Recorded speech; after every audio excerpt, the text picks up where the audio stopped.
Alden, a renowned macroanalyst, explores in the book Broken Money, why our financial system is failing us and how we can make it better, demonstrating how it consistently impoverishes the world while rapidly enriching the top 1%.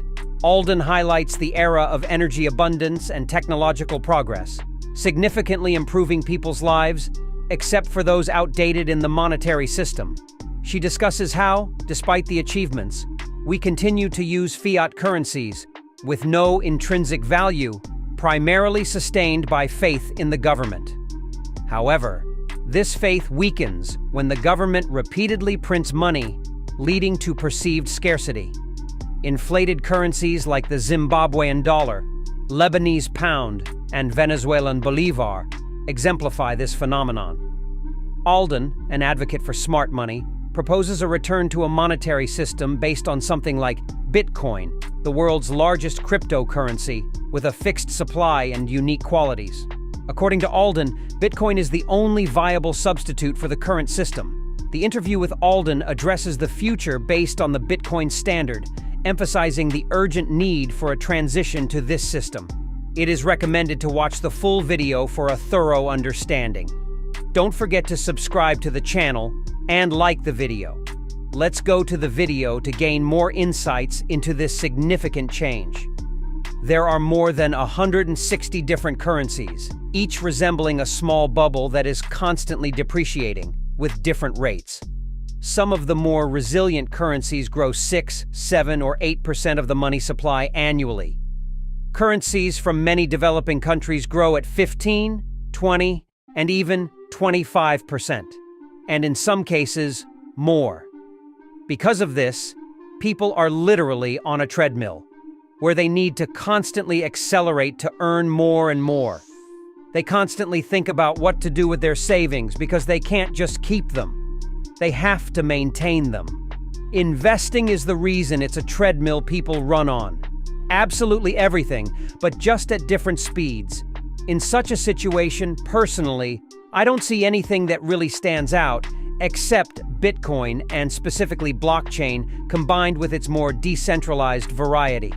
When you achieve liquidity through networks, the effects make your network large enough to withstand complex attacks. Everything used so far in other methods has a central hub, and that central hub could be constantly exposed to attacks. Now, some examples. In your book, there is a company where people can have notes in denominations or grams of gold, and you can easily exchange them and do whatever you want. However, the government banned this, and of course, opportunities have since arisen to do everything the same, but in reality, it's just a credit, a chain that doesn't fundamentally solve the problem. I think Bitcoin solves the problem because it creates a completely new ledger that can be decentralized. There are also various other points of attack that may not be 100% accurate in a decentralized thing. In reality, the only two methods of importing and exporting money are first, the physical entry ports, which of course are carefully guarded and allow importing as much money as gold. The other form is electronic, bank transfers or fintech, all essentially being bank transfers, which are also largely controlled by the state.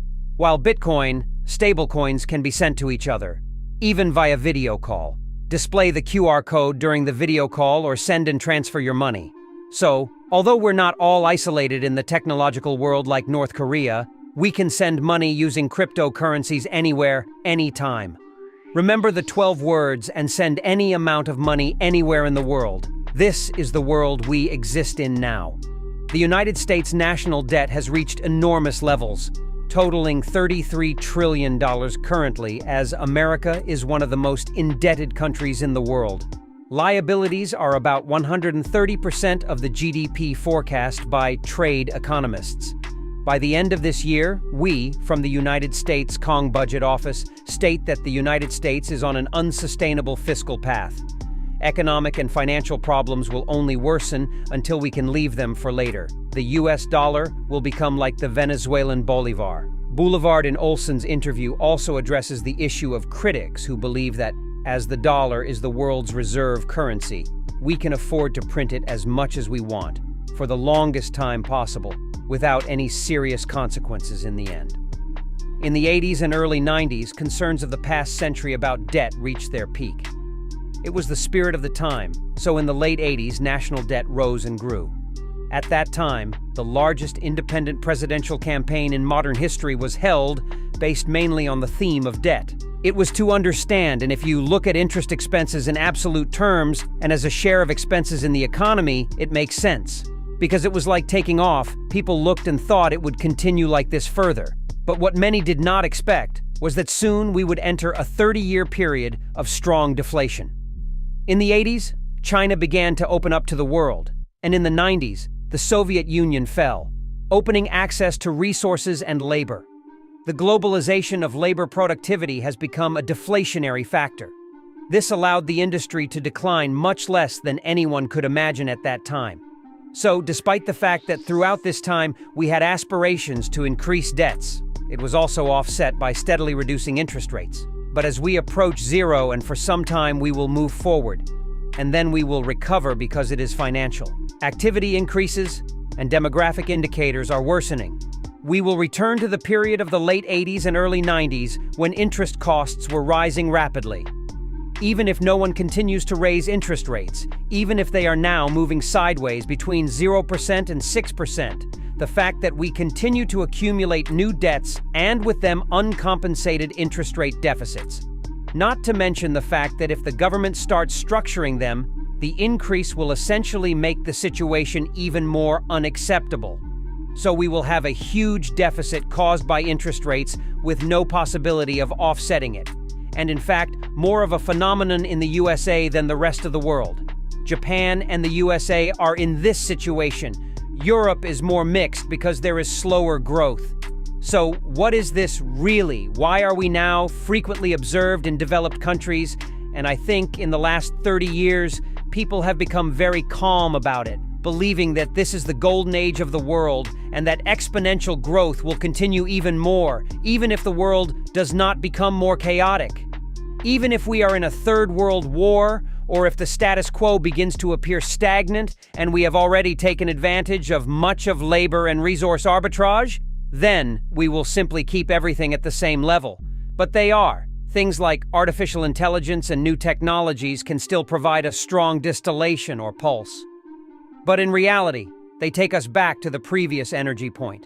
I think ultimately, energy is a fundamental limitation in terms of the capacity for structural budget deficit without industry compensation. In a world where energy doesn't become cheaper, Alden believes we are in a phase where the transition to a reliable monetary system is completely inevitable. It may not seem like much now, as citizens of countries with developing economies and weaker currencies may be temporarily affected by stronger currencies like the US dollar. However, these so-called strong currencies are not exempt from problems. They simply aren't inflating at the same rate as other currencies. But one day, when they have to print more and ultimately face the enormous inflationary burden of debt obligations, it will truly escalate.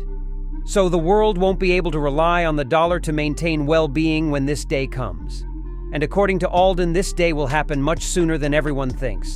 The world will unanimously turn to Bitcoin to preserve and increase wealth. What do you think about the transition to Bitcoin being inevitable for us? Look forward to your comments below the video, and thank you for watching.